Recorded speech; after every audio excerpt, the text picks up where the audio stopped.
কি হইছে বলো। আমি বাসায় আসতেছি। না থাক, আশা লাগবে না, এই ঠান্ডায় গোসল করতে পারবো না।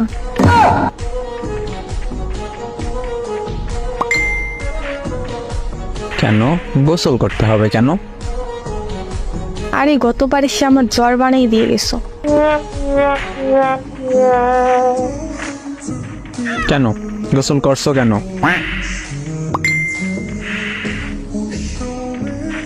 আর এমন জ্বর বানাও, পরে শাশুড়ি এমন মন্দ বলে, এত জ্বর হয় কেমনে?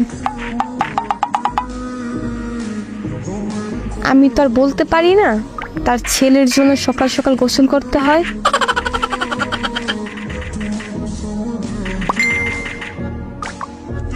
আরে আমি সেইটা বলি নাই, মানে এই জন্য আসবো না। তুমি সবসময় এটাই বলো, কিন্তু ঠিক আমার জ্বর হয়।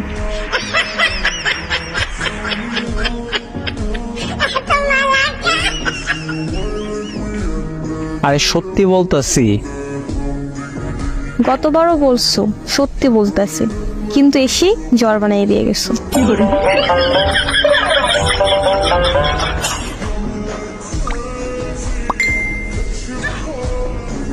তোমার হাতের বানানো একটু চা খাবো, তাই আসতে চাইছিলাম।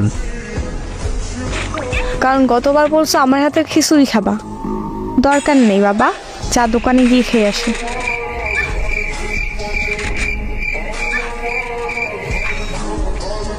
তোমার হাতের বানানো চা আর দোকানের চা কি এক? ওরে আমার লুচু জামাই, কাজ হবে না গো। গরমে আসছো, ঠান্ডা পানি দিয়ে শরবত বানিয়ে খাওয়াবো। বল, খাবি? তুই তো অনেক দূরে, কেমনে কি? বিকাশ নাম্বার দে, পাঠিয়ে দিতেছি। কোন খাবারের কথা বলতেছো?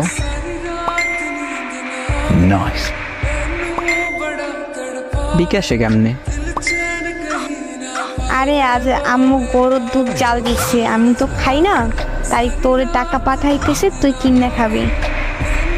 ও, তুই গরুর দুধের কথা বলছো? কেন? আমি আরো ভাবছি কিছু না। লজ্জা বেটা। এখন সব দোষ আমার। তো কার? নিজেই তো বলছো খাবি। সব নেগেটিভ ভাবো তো আমার কি দোষ? এইভাবে বললে কেউ বুঝবে না গরুর দুধ খাওয়ার জন্য বলছো। সবাই ওইটাই বুঝবে যেটা তুই বুঝছো। ফাজিল। তুই আমায় বানাইছো ফাজিল? নিজে হইছো।